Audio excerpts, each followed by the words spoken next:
মা কেউ রাজি ছিল না। আপনারা যারা গাজীপুরের মানুষ, আপনারা চিন্তা করেন যে আপনি যদি আজকে বাবা হতেন, আপনার সন্তানকে আসতে দিতেন যে ছেলের ওইখানে সব কিছু আছে, হয়তো আমি নাগরিক হয়ে যেতে পারতাম 1 বছরের মধ্যে। সব বাদ দিয়ে চলে আসছি। আমার কাছে মনে হয়েছে এই নগরের জন্য, এই মানুষগুলির জন্য আমার অনেক কিছু করার আছে।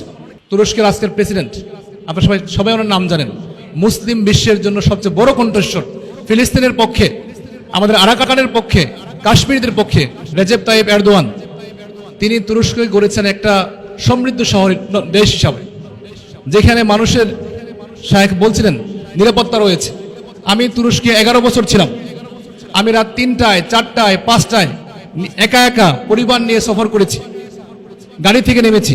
আমার কখনো মনে হয় নাই যে আশেপাশে কেউ তাকাচ্ছে কিনা, আমার মানিব্যাগটা, আমার মোবাইলটা কেউ নিয়ে যাচ্ছে কিনা, আমার কখনো মনে হয় নাই।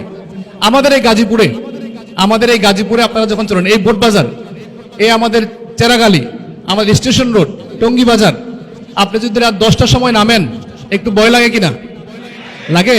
তাও তো আমরা পুরুষ মানুষ, আমাদের মা এবং বোনেরা, আমার গার্মেন্টসে কাজ করা একটা বোন, তারা যখন রাস্তায় বের হয়, বাসায় ফিরবে কিনা এই নিশ্চয়তা নাই। কি বলেন আপনারা? ঠিক আছে না? আপনাদের বাচ্চারা যখন স্কুলে যায়, আপনারা তাদেরকে একা একা স্কুলে পাঠান? কে নিয়ে যায়? তার মারা নিয়ে যাচ্ছে বা অন্য কেউ নিয়ে যাচ্ছে। তুরস্কে আমার আলহামদুলিল্লাহ আমার 3 সন্তান। তুরস্কে আমার মেয়েটা ক্লাস 1-এ পড়া থেকে সে একা একা স্কুলে যাওয়া আসা করেছে, আলহামদুলিল্লাহ। এই নিরাপত্তা নিশ্চিত করতে পেরেছে। সম্মানিত উপস্থিতি, আমি তুরস্কের আরেকটা বিষয় বলতে চাই। তারা এমন একটা স্বাস্থ্য ব্যবস্থা, চিকিৎসা ব্যবস্থা করতে পেরেছে যেখানে ডাক্তার দেখানো ফ্রি, মেডিকেল সকল ধরনের টেস্ট ফ্রি, সকল ধরনের অপারেশন ফ্রি। ক্যান্সার হয়েছে কারো, আমাদের ক্যান্সার হলে কি হয়? ওই পরিবারটা নষ্ট হয়ে যায়, তাই না? ধ্বংস হয়ে যায়, কারণ প্রচুর টাকা খরচ হয়। সেই ক্যান্সারের চিকিৎসা ফ্রি। এরপরে আপনাকে মেডিসিন দিল ডাক্তার, ফার্মেসিতে যাবেন, ফার্মেসি যদি 100 টাকা বিল হয়, এর 80 টাকা গভর্নমেন্ট দিবে, আর 20 টাকা কে দিবে? রুগী দিবে। এটাই আপনার খরচ। বাংলাদেশে আমরা এরপর একটা চিকিৎসা ব্যবস্থা চাই। জি, সম্মানিত উপস্থিতি, আমি যখন তুরস্কে ছিলাম, তখন আপনারা জানেন যে উনি কিছুদিন আগে সোহরাওয়ার্দী উদ্যানে পড়ে গিয়েছিলেন। আপনারা দেখছেন এই ভিডিও? জি। এরপরে উনি বাংলাদেশে চিকিৎসা নিয়েছেন। ডাক্তার বলেছিলেন আপনি দেশের বাইরে যান, উনি যাননি। উনি বলেছেন আমি যদি চলে যাই তাহলে আমার এই দেশের খেটে খাওয়া মানুষদের ভাগ্যের উন্নতি হবে না, তাই আমি এই দেশের চিকিৎসা ব্যবস্থার উপর আস্থা রাখতে চাই। সুবহানাল্লাহ মিন যালিক। উনি যখন তুরস্কে যেতেন, তখন ওনাকে আমি দেখাইতাম যে তুরস্কের স্বাস্থ্য ব্যবস্থা হচ্ছে এরকম, তুরস্কের রাস্তাঘাট চমৎকার রাস্তাঘাট, তুরস্কের নিরাপত্তা ব্যবস্থা। তুরস্কে মানুষের চাকরি চলে গেলে রাষ্ট্র তার চাকরি খুঁজে যায়। মানে আপনার চাকরি চলে গেছে কোনো কারণে, সরকারের কাছে যাবেন, অফিসে গিয়ে অ্যাপ্লিকেশন করবেন।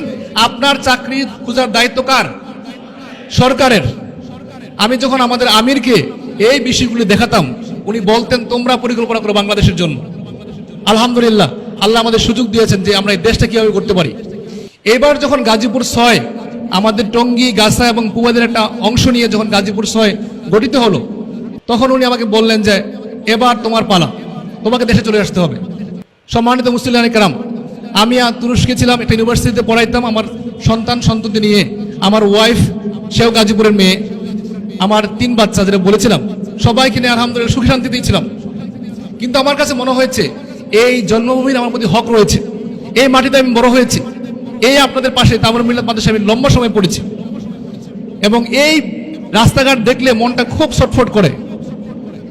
এই জন্য আমি সব বাদ দিয়ে আপনাদের সেবা করার জন্য আমি জামাত ইসলামের সম্মানিত আমির ডাক্তার শফিকুর রহমান সাহেবের নির্দেশে দেশে চলে আসছি।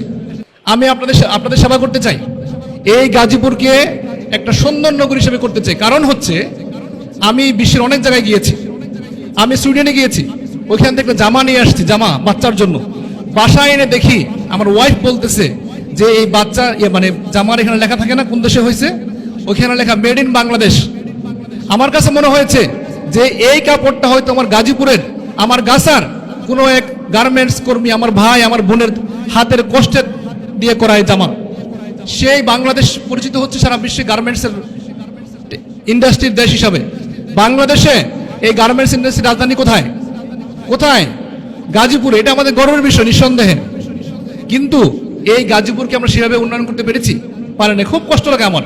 কালকে আমি গাছা যাচ্ছিলাম, এই যে গাছা হাই স্কুলে, গাছা কলেজে, এই যে আপনাদের রাস্তাটা আছে, এই রাস্তায় একটা ময়লার বিশাল বিশাল পাহাড় হয়ে গেছে।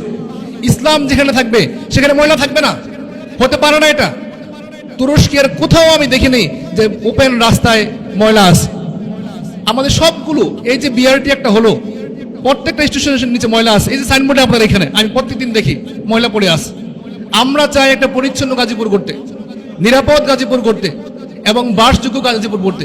কারণ কোরআন বলছে রব্বানা আতিনা ফিদ দুনিয়া হাসানা ওয়া ফিল আখিরাতি হাসানা। আমরা আমাদের আখিরাতের সফলতা এবং দুনিয়ার সফলতা দুটো নিশ্চিত করতে চাই। আমাদের মোহতারাম শায়েখ বলেছেন যে ইসলাম যেখানে বিজয়ী হবে, মুসলমান যেখানে শক্তিশালী হবে, সেখানে সব দিক থেকে সমৃদ্ধি আসবে ইনশাআল্লাহ।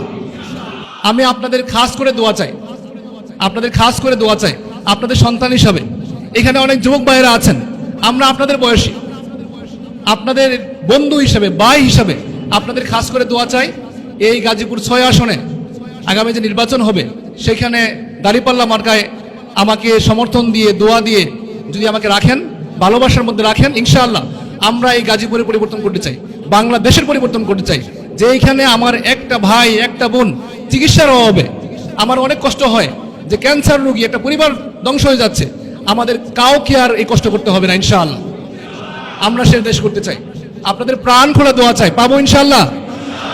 আমার একটা অনুরোধ রাখবেন, একটা অনুরোধ করছি, আজকে বাসায় গিয়ে আপনাদের পরিবার পরিজন, আপনাদের ভাই, আপনাদের বোন যারা বাসায় আছে, আপনাদের বোনেরা, মারা, ওনাদেরকে আমাদের সালাম দিবেন। বলবেন যে একটা ছোট্ট মানুষ আসছে, গাজীপুরের একটা ছোট্ট সন্তান, আমাদের সন্তানটা আসছে, দেশের বাইরে ছিল, চাইলে সে দেশে বাইরে থাকতে পারতো। আমি একটু বলি, আমি যখন দেশে আসার ডিসিশন নিয়েছি, আমার বাপ মাকেও রাজি ছিল না। আপনারা যারা গাজীপুরের মানুষ, আপনারা চিন্তা করেন যে আপনি যদি আজকে বাবা হতেন, আপনার সন্তানকে আসতে দিতেন? যে ছেলের ওইখানে সব কিছু আছে, হয়তো আমি নাগরিক হয়ে যেতে পারতাম 1 বছরের মধ্যে। সব বাদ দিয়ে চলে আসছি। আমার কাছে মনে হয়েছে এই নগরের জন্য, এই মানুষগুলির জন্য আমার অনেক কিছু করার আছে। আল্লাহর কাছে আমি সিদ্ধবি কামনা করছি, আপনাদের সমর্থন কামনা করছি। তাহলে সবাইকে সালাম দিবেন আজকে বাসায় গিয়ে, যে আমি আপনাদেরকে ভালোবাসি, আপনাদের ভালোবাসা চাই, দোয়া চাই, সবসময় আমাকে দোয়া রাখবেন। আমি এই কথাগুলি বলে আপনাদের সবাইকে ধন্যবাদ জানাই। আমার আপনারা শুনেছেন, আমি যদি কোনো ভুল কথা বলে থেকে যেন ক্ষমা প্রার্থনা করে আমার কথা এখানে শেষ করছি। আমাদের মোহতারাম শায়েখ আমাদের জাতীয় সম্পদ, দেশের সম্পদ, আন্তর্জাতিক সম্পদ, আলহামদুলিল্লাহ। ওনার ওয়াজ আমি শুনি ইউটিউবে, আজকে ফার্স্ট সম্ভবত সরাসরি দেখা হলো। রাব্বুল আলামিন ওনাকে হায়াত তয়্যিবা দান করুন, আপনাদের সবাইকে সুস্থ রাখুন, সেই দোয়া আমরা করছি, আল্লাহর কাছে দোয়া চাচ্ছি। হাযা মা ইনদি ওয়া সাওয়াবু মিন ইনদিল্লাহ। আসসালামু আলাইকুম ওয়া রাহমাতুল্লাহি ওয়া বারাকাতুহু।